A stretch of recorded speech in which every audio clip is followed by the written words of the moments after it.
You know, I gotta admit, the Fallout show is actually a really good adaptation of the games. They captured the feeling of running around for hours without anything of relevance happening perfectly. Oof, big shot right off the bat, but I'm being serious.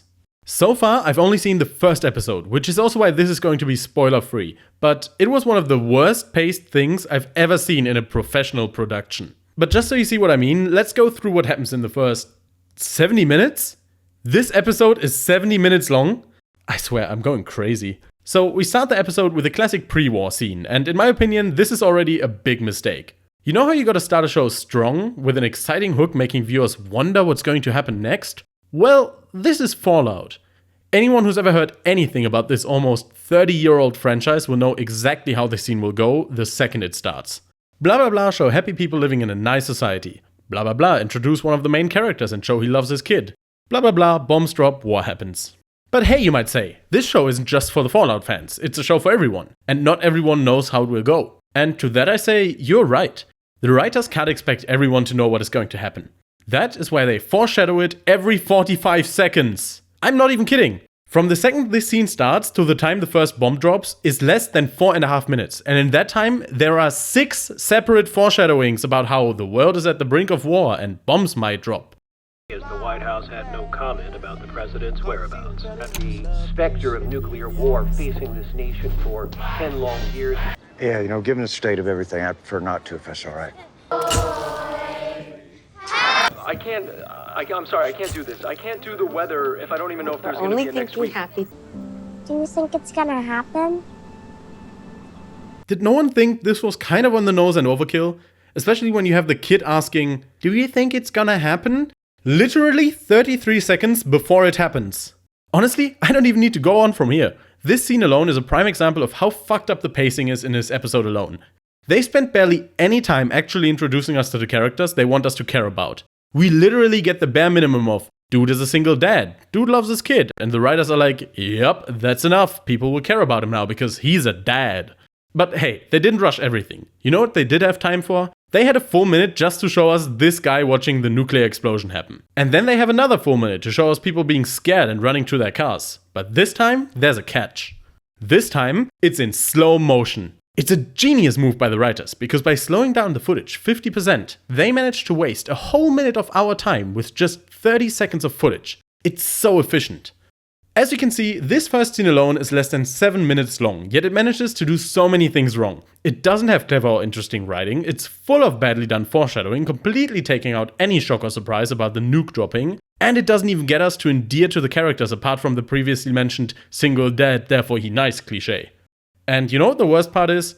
There is still over an hour left, so let's continue a bit faster now.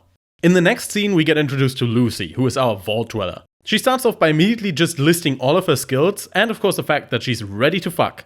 My reproductive organs are intact. She's apparently looking for a partner because she can't find one in her own vault that isn't related to her, and so she applies for a program where a neighboring vault trades them a guy for her to marry in exchange for seeds or some shit.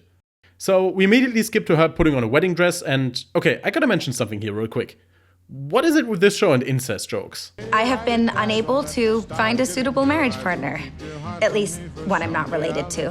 And we have rules about that for a reason. There are so many incest jokes in this episode. After 10 years of cousin stuff, I'm definitely excited for the real thing.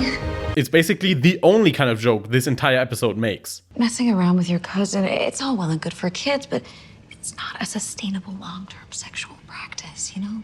Anyway, now we get some more character introduction, and by that I mean her dad, because can't you hear the sweet music that plays while they're talking? From that moment on, Vault 31 was a distant memory to me. And her brother, who, haha, is an ass, saying weird things. Who knows? Big butt, no butt. Daring today, aren't we? So she meets the guy, they get married, and we get a wedding montage. At least without slow motion this time. And they go to her room and fuck. But oh no, her brother goes to the other vault and everyone there is dead and the guy she married is actually a raider. This is basically the exact same issue with the first scene. I mean, did anyone really think everything was just going to turn out fine and the people from the other vault acting weird and suspicious the entire time weren't going to do something bad? And if you did think that, hey, I'm Magnos, nice to meet you and very sorry to hear about your brain injury.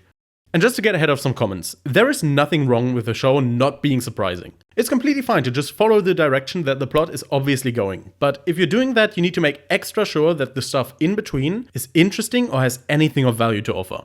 Since we're already on the topic of nukes, let's look at Oppenheimer. Everyone knows that he's eventually going to build the first nuclear bomb and have it work, and that's totally fine, because the movie puts in the time and effort to make us understand the character of Oppenheimer.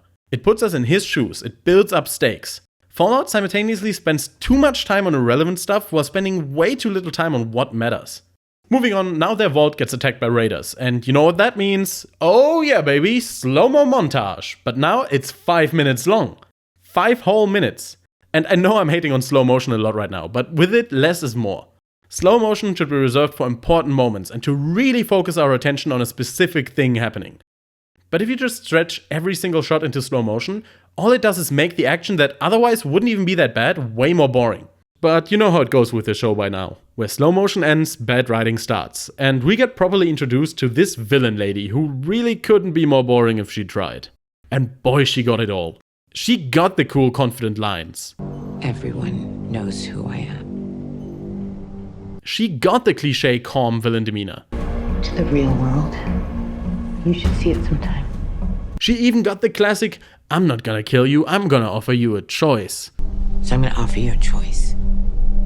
Honestly, for as much as I love these two characters, they really had the wrong influence on how villains are written. So they kidnap her dad and the scene is finally over. We are now 33 minutes in and have gotten barely any world building, barely any character writing, and basically one whole plot point happened. So let's see if the third character storyline can improve on things. No, it sucks as well. This is Maximus. He's got raised by the Brotherhood of Steel, but he gets bullied there. Then his friend gets promoted in rank, but someone puts a razor blade in the friend's shoe, so now Maximus gets interrogated, but he's a good guy and didn't do it, so he now gets promoted instead. And that's it. I just saved you 17 minutes. I'm not even kidding. Now you might say, well, you can explain any show that quickly by breaking it down. And you know what? No. Sure, I can explain the first episode of Breaking Bad by saying chemistry teacher gets cancer and makes drugs, but anyone who's seen the show will know that that leaves out basically 100 little things, many of them with actual plot relevance. With this show, I swear I'm barely leaving stuff out, or at least stuff of relevance. I could of course drag my plot summary out by going into each tiny detail, like Maximus and his friend go to a shack to look at some power armor, but what relevance does it actually have? We barely get any dialogue in this scene. They could have easily put in some more lines between Maximus and his friend to get us to care about their relationship more. But no, they just go look at power armor. Oh, and here's a flashback to when he was a kid and saw someone in power armor, which also really doesn't tell us anything about his character. See this? This is the Wikipedia summary for the episode, and it basically explains everything that happens. Like, yeah, summaries are always short, but they usually leave some things out. Not here though.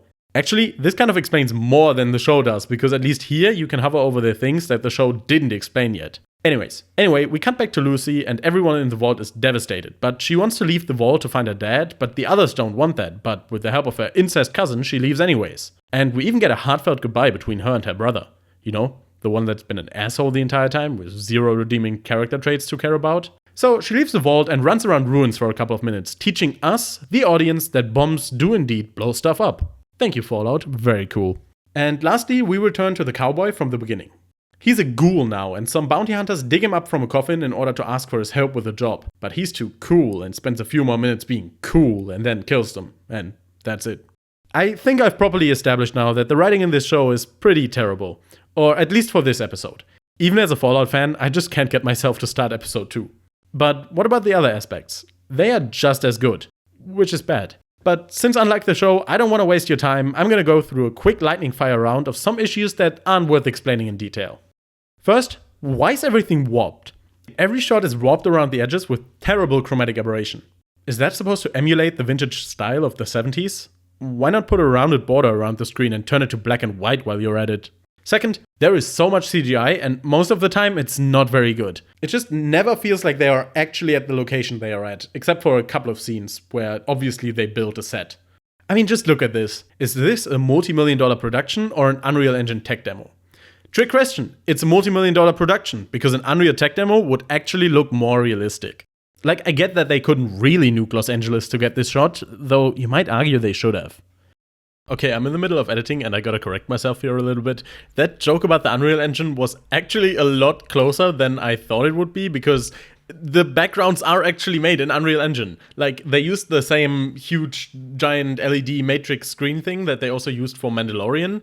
And so, yeah, actually, all the CGI fake backgrounds were made in Unreal Engine, which, well, kind of ruins my joke, but it still, doesn't look that good. Also, couldn't they just have gotten a large bag for the actor to actually throw?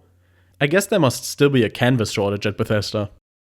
I think this show really demonstrates how low the bar is for video game adaptations. Fallout does manage to avoid many of the mistakes that other adaptations make. It doesn't try to retell an existing story or continue some already started storyline. It doesn't link itself to the games too tightly, and it doesn't, at least for now, fuck up any of the lore. But is that really it? Is that all we need to be happy? And really, why is the bar that low in the first place? Cyberpunk Edgerunners isn't even 2 years old and basically did the exact same thing that Fallout did, just recreating a new story in the same world. Unlike Fallout, it not only managed to be a fantastic video game adaptation, it also managed to be a fantastic show that everyone and their mom has seen. But hey, what do you expect when you get Amazon to pump money into a project where one of the two creators has the most mediocre track record I've ever seen, and the other one made actual dog shit 2 times in a row? I mean, 3 times now, actually. Anyways, that was just some of my thoughts about the first episode of the Fallout show. I really couldn't get myself to watch another episode, but hey, if you like this video, maybe like and subscribe, and honestly, if it does well enough, I will probably continue watching. But of course, feel free to check out some of my other stuff. It's a very wide mix of different topics, but maybe you'll find something you like. But don't forget, this is just some guy's video. If you like the show, don't let this video take that away from you. And of course, thank you very much for watching.